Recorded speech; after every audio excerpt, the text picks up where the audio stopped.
fiz minha filha se arrepender de cada lágrima que me fez chorar. Sabe aquela sensação de quando você abre o extrato bancário e vê que sua conta está quase zerada? Pois é, foi assim que descobri que minha própria filha tinha me roubado R$900 mil. 900 mil! O dinheiro que juntei em 40 anos acordando às 5 da manhã para fazer comida de escola. O dinheiro que sobrou da indenização trabalhista e da venda do apartamento do meu falecido marido, tudo ali, sumido. E o nome do responsável pela transferência? Patrícia Santos Mendes, minha filha única. Mas o que ela não sabia, minha gente, é que eu já tinha provas de tudo guardadas, capturas de tela, conversas, áudios, e que a minha vingança ia ser tão silenciosa e gelada que ela nem ia perceber até ser tarde demais. Vocês não fazem ideia do que eu fiz depois daquilo. Mas antes de contar como eu virei o jogo, deixa eu voltar um pouquinho e explicar como tudo começou. Como é que uma mãe chega ao ponto de ter que se vingar da própria filha? Antes de continuar, se você gosta de histórias de vingança e superação, se inscreva no canal e conta aqui nos comentários de onde está nos ouvindo. A gente ama saber até onde nossas histórias chegam. E pode ter certeza, essa aqui vai mexer com você. Meu nome é Neuza Almeida Santos. Tenho 73 anos, sou viúva há 9 anos e passei 40 anos da minha vida servindo marmita em escola pública aqui no bairro da Penha, em São Paulo. Acordava todo santo dia às 5 da manhã. Pegava 2 ônibus para chegar na escola às 7 e ficava ali até às 4 da tarde, no meio daquele calor de cozinha, daquele cheiro de óleo quente, daquele barulho de panelão fervendo. Minhas mãos ficaram marcadas de queimadura. Meus pés inchavam todo dia de tanto ficar em pé. E tem dia que eu ainda sinto dor nas costas de carregar aqueles sacos de arroz e feijão. Mas eu nunca reclamei, viu? Porque aquele trabalho era para sustentar minha família, para dar uma vida melhor para minha filha, para que ela não precisasse passar pelo que eu passei. Eu não tive estudo, não tive oportunidade. Meu pai era pedreiro, minha mãe lavava roupa para os outros. A gente morava num cômodo alugado na Vila Matilde, e eu aprendi desde cedo que na vida pobre não tem sonho, tem necessidade. Então eu casei cedo, com 19 anos, com o Osvaldo, que era motorista de ônibus. Homem bom, trabalhador, honesto. A gente morou anos num apartamento alugado, juntando cada centavo, até conseguir comprar aquele apartamentinho de 2 quartos no Tatuapé. Não era grande coisa, mas era nosso. Quando a Patrícia nasceu, eu tinha 28 anos. E ali na maternidade, olhando para aquele rostinho pequeno, eu fiz uma promessa. Minha filha ia ter tudo que eu não tive. Ela ia estudar em escola boa, ia fazer faculdade, ia ser alguém na vida. E eu cumpri essa promessa, viu? Cumpri com suor, com sacrifício, com renúncia. Eu tinha um sonho antigo de ter uma casinha na praia, em Ubatuba.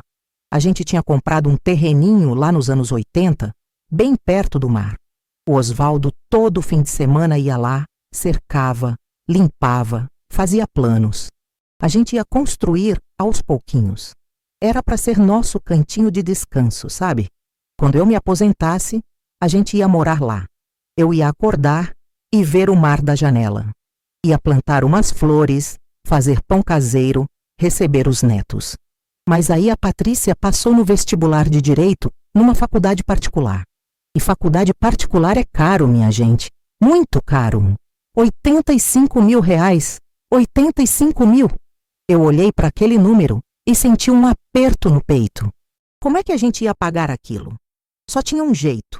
Vender o terreno de Ubatuba. O Osvaldo não queria. Disse que a gente podia fazer um esforço, pegar empréstimo, que a gente ia conseguir de outro jeito. Mas eu insisti.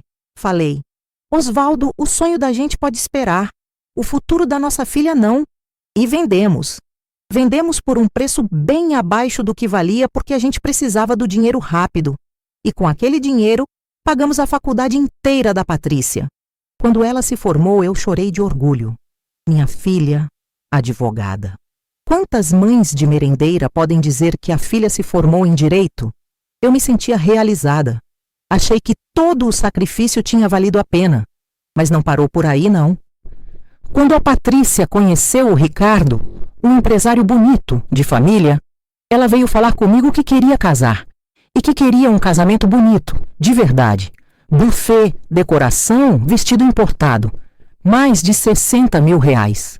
Eu já estava perto de me aposentar, mas não pensei 2 vezes. Trabalhei mais 5 anos além da conta, pegando extras, fazendo horas a mais, tudo para ajudar no casamento da minha filha. No dia do casamento eu estava lá, sentada na primeira fila da igreja, vendo ela entrar de branco, linda, feliz. E eu pensei, valeu a pena. Cada sacrifício, cada renúncia, cada sonho que eu deixei para trás. Valeu a pena. Mas eu não sabia, minha gente, que aquela moça bonita de branco ia se transformar numa pessoa que eu não ia reconhecer. Não sabia que eu tinha criado uma cobra dentro de casa. E que essa cobra ia me morder justamente quando eu estava mais vulnerável. Meu marido morreu em 2016. Infarto fulminante. Nem deu tempo de levar para o hospital. Eu fiquei viúva aos 64 anos, sozinha naquele apartamento do Tatuapé, sem saber direito para onde ir. A Patrícia morava no Jardim Paulista com o Ricardo, num apartamento lindo de 3 quartos. Eu visitava de vez em quando, mas sempre me sentia deslocada lá. Tudo muito chique, muito moderno, muito frio. Quando vendemos o apartamento do Tatuapé e recebemos a indenização trabalhista que estava acumulada do Osvaldo, eu me vi com 1.450.000 reais na conta. É muito dinheiro, né? Para mim, que passei a vida inteira contando centavo, aquilo parecia uma fortuna. Eu pensei que finalmente ia poder descansar, viver tranquila, quem sabe até ajudar a neta, a Júlia, quando ela quisesse fazer faculdade. Mas foi aí que as coisas começaram a desandar. Deixa eu falar um pouquinho sobre a Patrícia para vocês entenderem quem é essa pessoa. Minha filha sempre foi bonita. Cabelo loiro, olhos claros, alta. Desde pequena ela chamava a atenção. E eu sempre tive orgulho disso, sabe? De ver as pessoas admirando ela. Mas com o tempo, aquela beleza foi virando uma espécie de armadura. Ela começou a se preocupar demais com aparência, com roupa, com o que os outros iam pensar. Hoje em dia, com 41 anos, ela parece uma dessas mulheres de revista. Cabelo sempre preso num coque perfeito. Unha feita toda semana. Roupa de grife. Tudo caro, tudo de marca. Ela virou sócia de um escritório de advocacia na Avenida Paulista. Trabalha com direito empresarial. Ganha bem. Mas não sei se vocês vão entender o que eu vou dizer. Ela ficou dura. Dura por dentro. Como se o coração dela tivesse endurecido junto com a casca. Tem uns sinais pequenos que a gente vai percebendo, sabe? Quando ela mente, ela sorri com os dentes cerrados. Assim, um sorrisinho falso que não chega nos olhos. E ela nunca olha direito para mim quando pede alguma coisa. Desvia o olhar, fica mexendo no celular, como se estivesse com vergonha ou com pressa de sair dali. Ah, e tem outra coisa. Quando ela está perto de mim e toca o telefone, ela atende em inglês. Fala com os clientes, com os sócios, tudo em inglês. No começo eu achava bonito, né? Minha filha poliglota.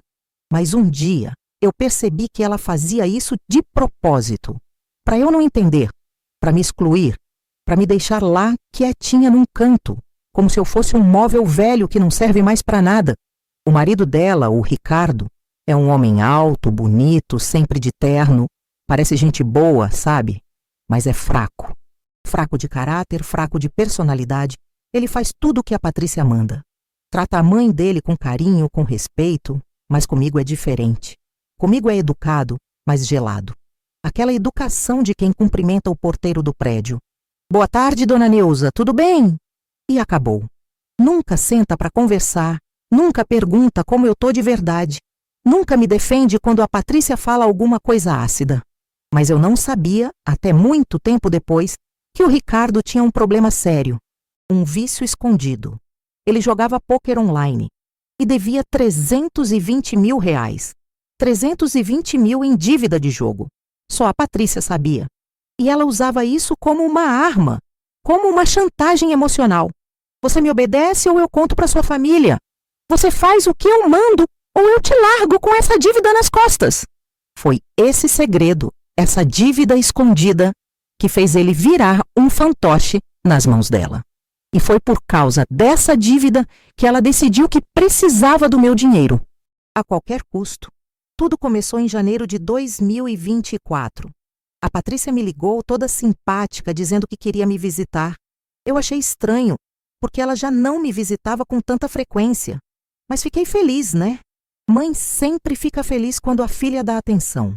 Ela chegou num sábado de manhã, trouxe pão de queijo da padaria chique, fez café. A gente conversou sobre amenidades, sobre a Júlia, sobre o tempo. E aí, no meio da conversa, ela soltou: Mãe, eu tô reformando o escritório. A gente tá crescendo, sabe? Vamos abrir uma filial, mas o investimento é alto.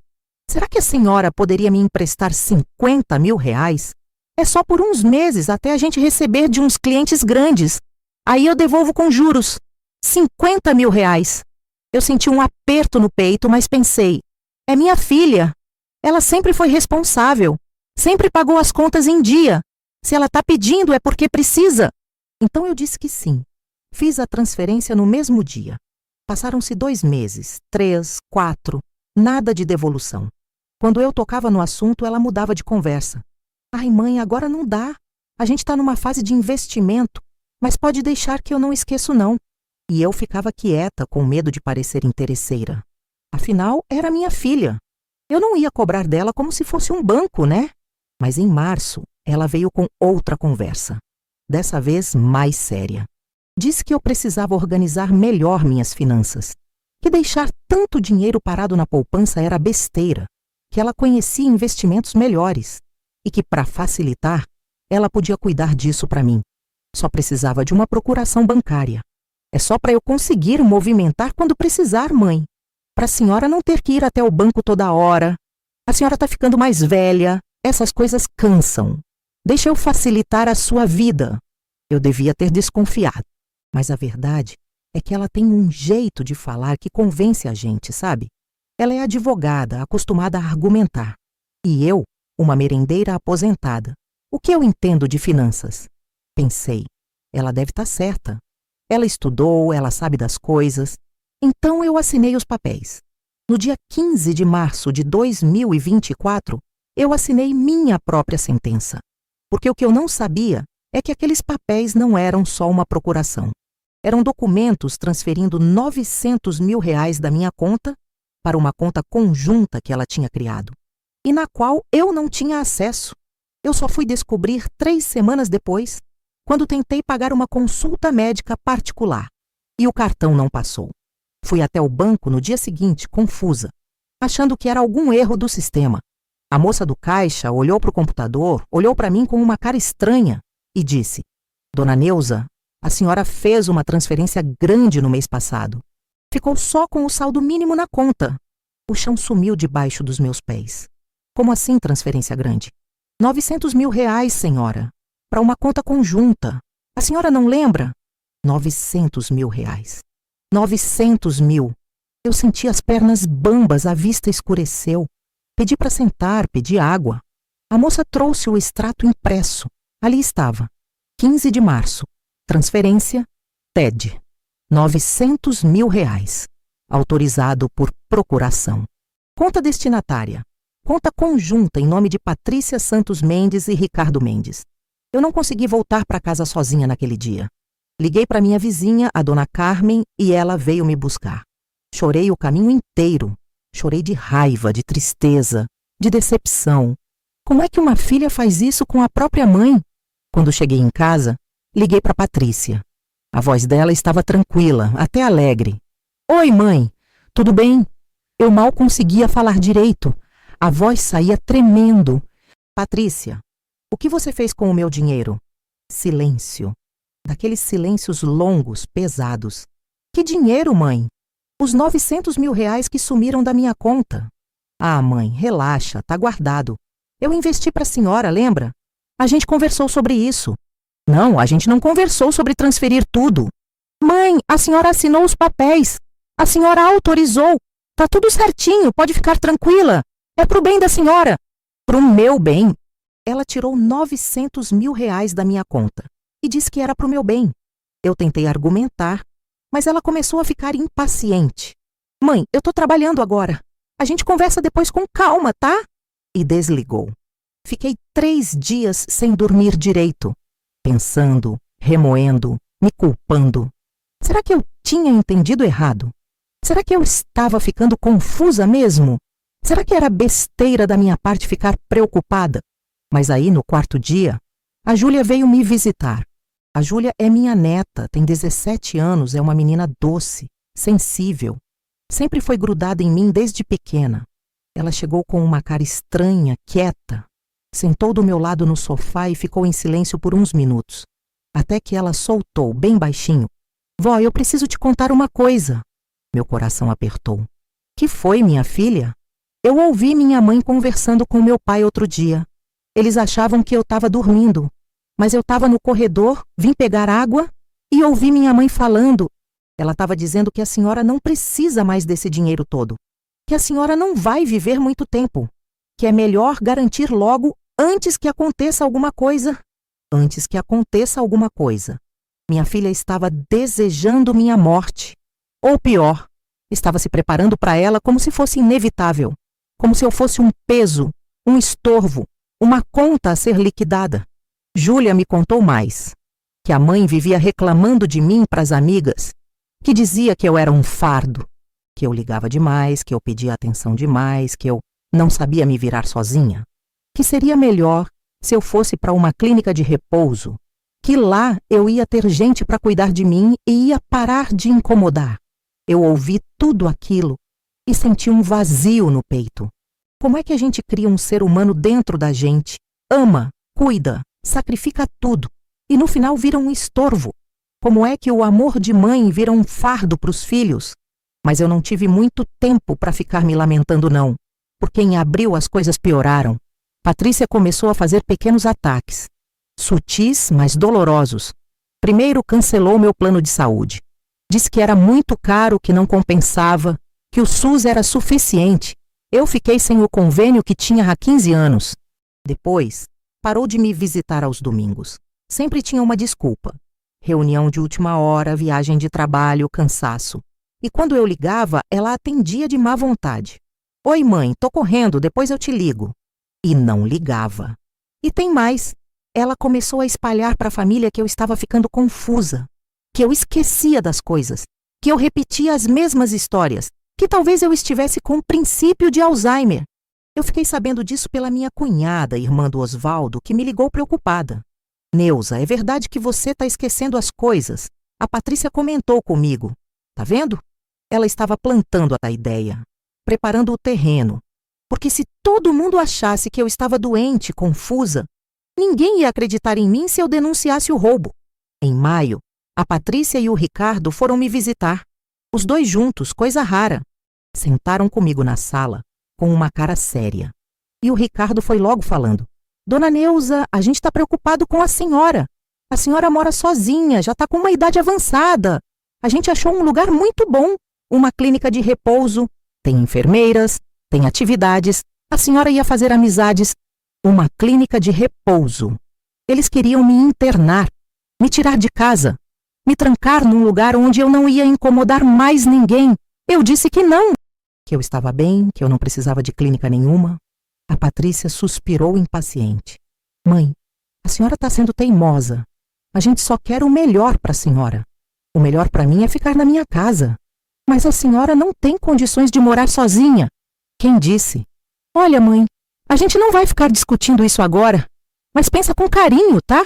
Porque a gente não vai poder cuidar da senhora eternamente. Não vai poder cuidar de mim eternamente. Como se eu fosse um fardo pesado que eles estavam carregando nas costas. Como se eu tivesse pedido alguma coisa. Eu que cuidei, eu que sacrifiquei, eu que paguei tudo. E agora eu era o problema. Eles saíram e me deixaram ali, sozinha, com um aperto no peito e uma sensação horrível de abandono, mas também com uma raiva crescendo. Uma raiva fria, calculada. Eu comecei a pensar, não dá mais para confiar nessa menina. Eu preciso me proteger. E foi aí que eu comecei a guardar provas. Porque em março, quando ela veio com aqueles papéis para eu assinar, teve um momento em que ela foi ao banheiro e deixou o celular na mesa. Desbloqueado. Eu não sei o que me deu. Um instinto, uma voz na minha cabeça dizendo: olha, olha agora! E eu peguei meu celular, bem rápido, e fotografei a tela dela. As conversas de WhatsApp, especialmente as conversas com o Ricardo. Eu li mensagens que me deixaram gelada. Consegui a procuração. Agora é só esperar ela dar entrada no asilo e o resto é nosso. Minha mãe nem vai entender a diferença, ela é meio aérea. Com esse dinheiro a gente resolve sua dívida e ainda sobra. Ela estava planejando. Planejando me roubar. Planejando me internar. Planejando minha vida como se eu fosse uma peça de xadrez. E o pior, tratando aquilo tudo com uma frieza, uma indiferença, como se eu não fosse nada. Como se eu fosse só um obstáculo entre ela e o dinheiro. Guardei aquelas fotos, guardei bem guardado, e comecei a prestar atenção, a observar. A Júlia, coitada, via tudo e ficava angustiada. Um dia ela me confessou que tinha gravado uns áudios da mãe falando mal de mim pro telefone. Conversas com amigas. Ai, não aguento mais minha mãe. Ela fica me ligando, me enchendo o saco. Vou ter que dar um jeito nisso logo. Eu não tenho paciência para ficar cuidando de velho, sabe? Não é a minha praia. Júlia me passou os áudios. Eu ouvi. E em vez de chorar, eu sorri. Porque eu estava colecionando provas e chegaria o dia em que essas provas iam fazer diferença. Mas antes desse dia chegar, veio o pior de tudo. A humilhação que quebrou tudo. Era junho. Dia 14 de junho, para ser mais exata. Aniversário da Patrícia. 41 anos. Ela tinha organizado uma festa no apartamento dela, no Jardim Paulista. Convidou os sócios do escritório, amigos do casal, a irmã do Ricardo, os pais dele. Gente chique e importante. E me convidou também por obrigação, eu sei. Mas me convidou.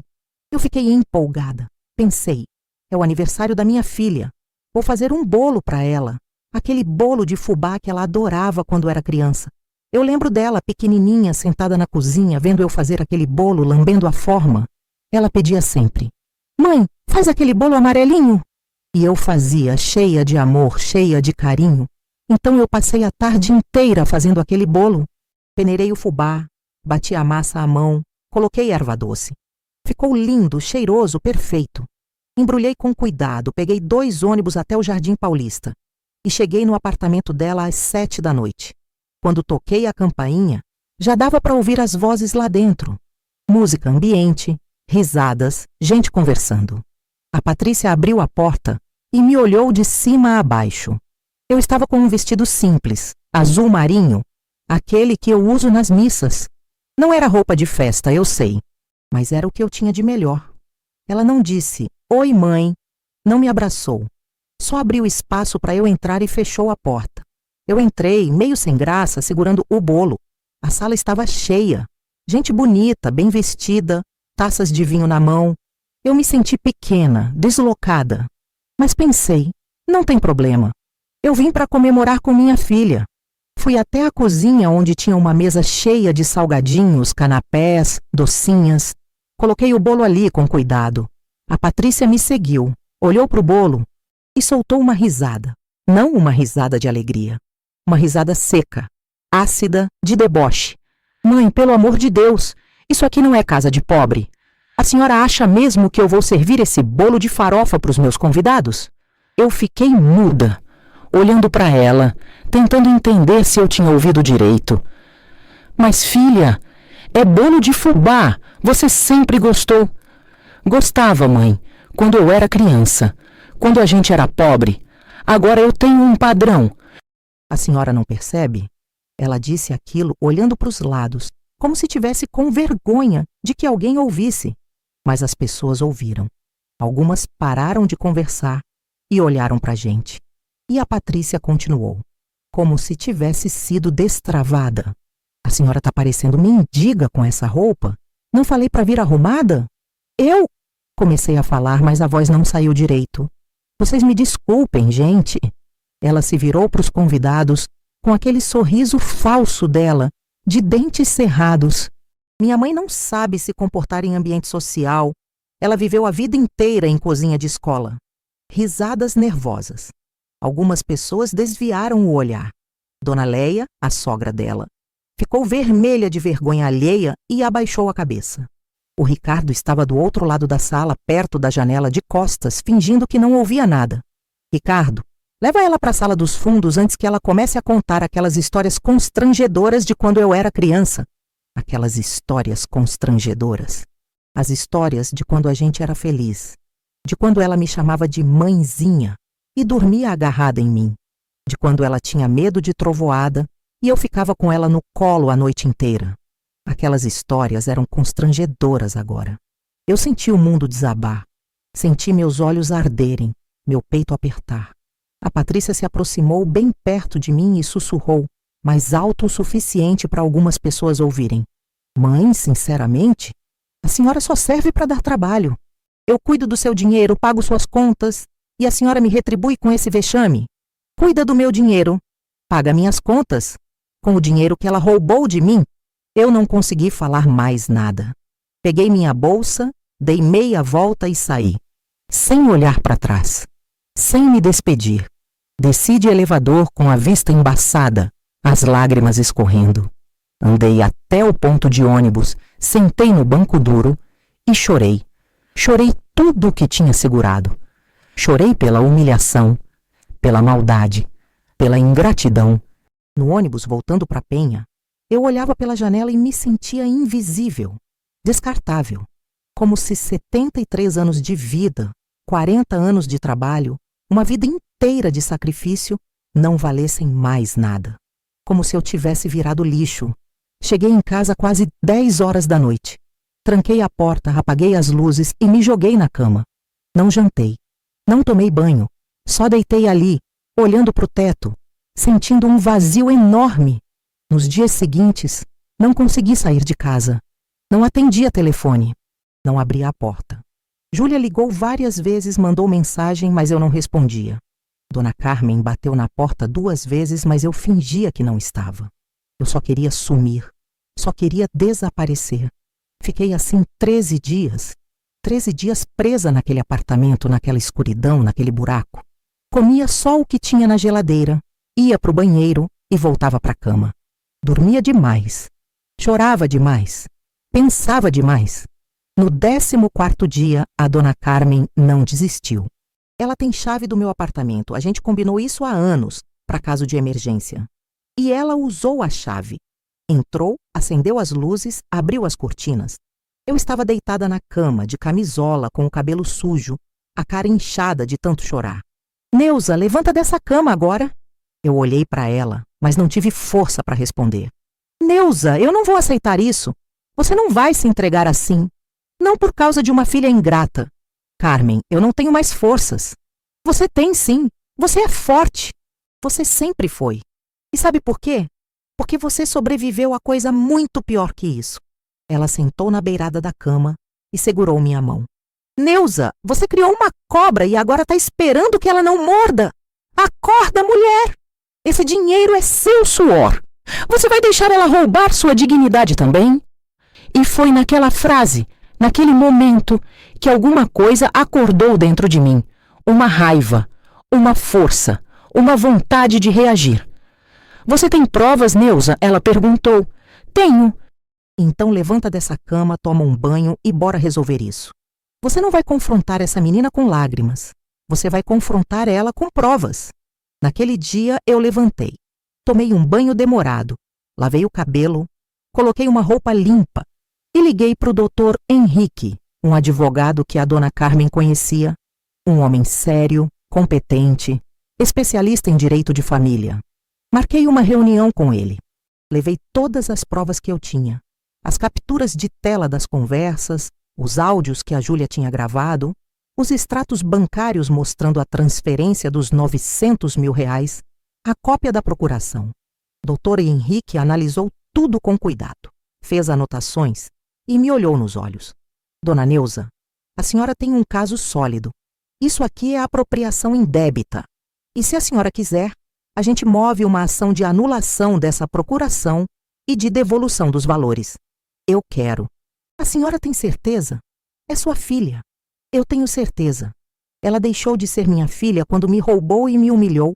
Dr. Henrique sorriu, de um jeito respeitoso, e estendeu a mão. Então vamos fazer justiça. E a partir dali, eu virei outra pessoa. Não era mais a dona Neuza frágil, chorona, que aceitava tudo calada.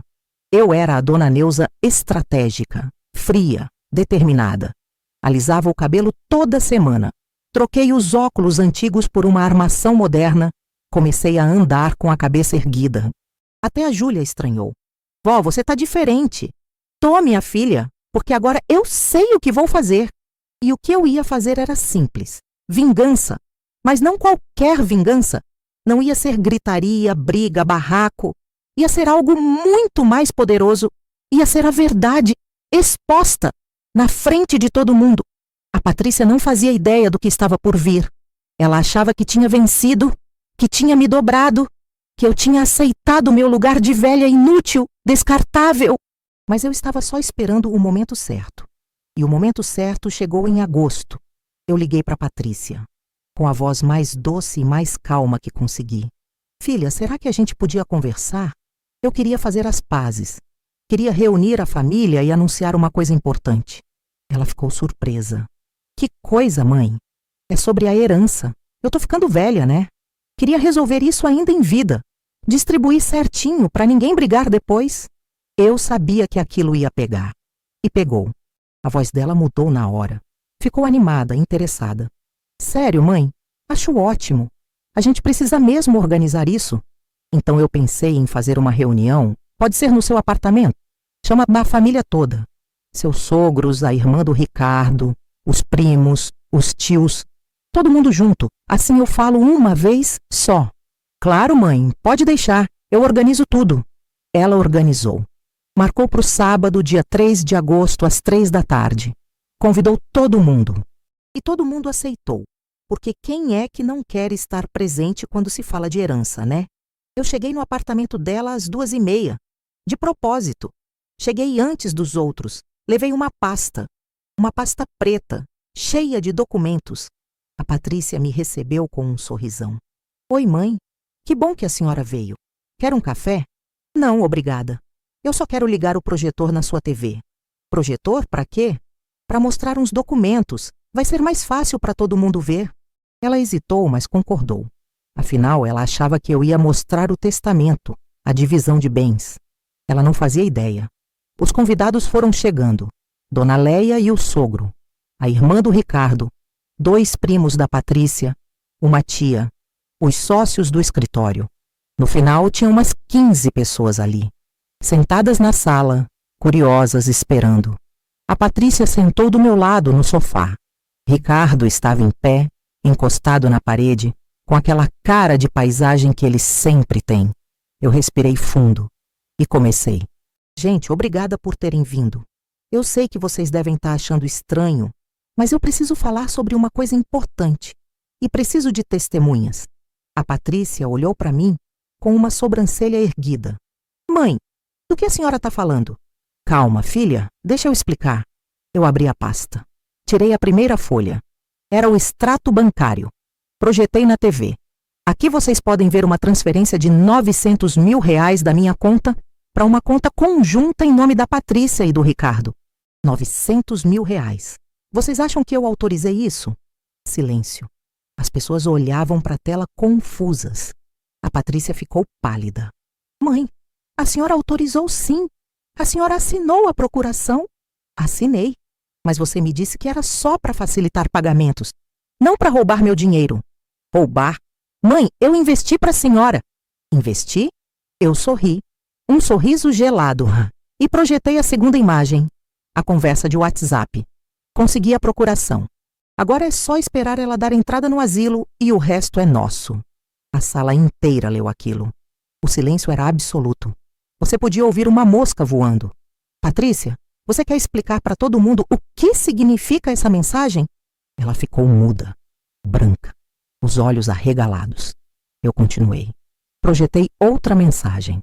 Minha mãe nem vai entender a diferença, ela é meio aérea. E outra. Com esse dinheiro a gente resolve sua dívida e ainda sobra. Dona Leia levou a mão à boca, horrorizada. A irmã do Ricardo levantou com uma cara de nojo. Os sócios do escritório olhavam uns para os outros constrangidos. E agora, eu disse com a voz firme, eu vou tocar uns áudios que minha neta gravou. Áudios da Patrícia falando sobre mim. Toquei. A voz dela, clara, debochada, falando pro telefone. Não aguento mais minha mãe. Ela fica me ligando, me enchendo o saco. Vou ter que dar um jeito nisso logo. E outro. Eu não tenho paciência para ficar cuidando de velho, sabe? Não é a minha praia. A sala estava um velório. Ninguém mexia. Ninguém falava. Eu desliguei o projetor, guardei os documentos e me levantei. Eu passei 40 anos da minha vida acordando às 5 da manhã para fazer comida de escola. Vendi a casa da praia, que era meu sonho para pagar a faculdade dela. Trabalhei 5 anos além da aposentadoria para ajudar no casamento dela. E no dia do aniversário dela, ela me chamou de mendiga na frente de todo mundo. Me disse que eu era um vexame, que eu não sabia me comportar. Olhei para Patrícia. Ela estava com os olhos cheios de lágrimas. Mas não eram lágrimas de arrependimento. Eram lágrimas de raiva, de humilhação. Vocês acham que eu estou sendo injusta com ela? Vocês acham que eu estou exagerando? Então deixa eu falar uma coisa. Eu já entrei com uma ação judicial de anulação da procuração e de devolução dos valores. E o doutor Henrique, meu advogado, está aqui presente? Doutor Henrique levantou a mão, discreto, do fundo da sala. Algumas pessoas viraram para olhar. Patrícia tentou me roubar, tentou me internar e tratou minha dignidade como lixo. E vocês, que são família, que são amigos, que são sócios dela, agora sabem quem ela realmente é. A Patrícia levantou tremendo. Mãe, você não tinha o direito de fazer isso. Você me expôs. Você me humilhou. Eu olhei bem nos olhos dela. Agora você sabe como dói. E saí, sem olhar para trás, sem chorar, com a cabeça erguida. Os meses seguintes foram de batalha judicial. Doutor Henrique trabalhou firme. Conseguimos anular a procuração. E o juiz determinou que ela devolvesse R$850 mil. 50 mil já tinham sido gastos, mas o restante voltou para minha conta. E sabe o que aconteceu com a Patrícia? Ela perdeu 2 clientes importantes do escritório. Porque boatos sobre problemas familiares de caráter começaram a circular. Ninguém quer ter um advogado que rouba a própria mãe, né? O Ricardo pediu o divórcio. Descobriu que ela planejava usar o dinheiro da sogra para pagar as dívidas dele sem contar a verdade. Ele ficou furioso e largou ela.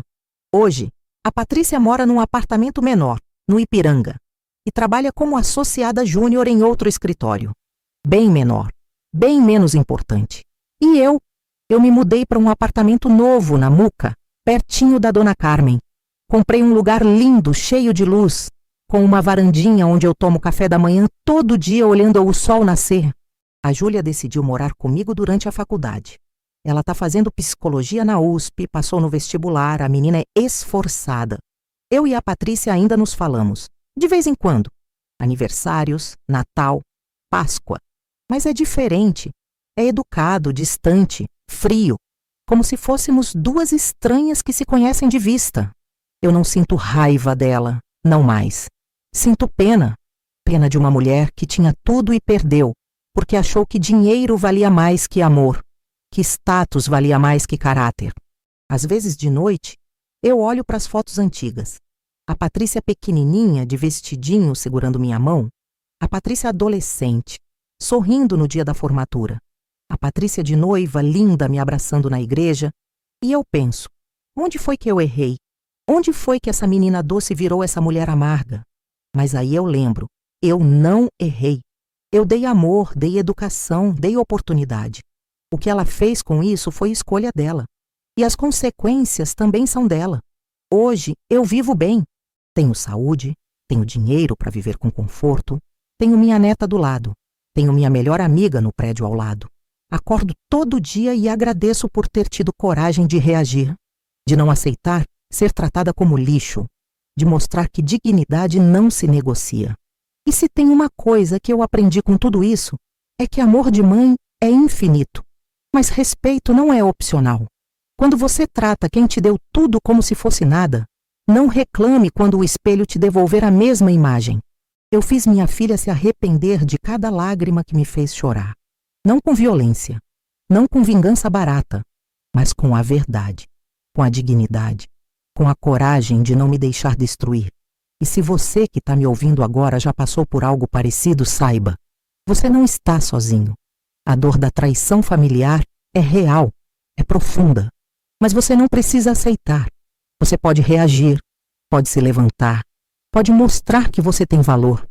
Espero que minha história tenha tocado vocês, que tenha feito vocês pensarem e que tenha mostrado que nunca é tarde para lutar pela sua dignidade. Se você gostou, se inscreve no canal, deixa seu like e conta aqui nos comentários. Você já passou por alguma situação de ingratidão familiar? Como você lidou? Eu leio todos os comentários e adoro saber as histórias de vocês. Um beijo no coração de cada um e lembra, você vale mais do que qualquer humilhação. Muito mais. Até a próxima história.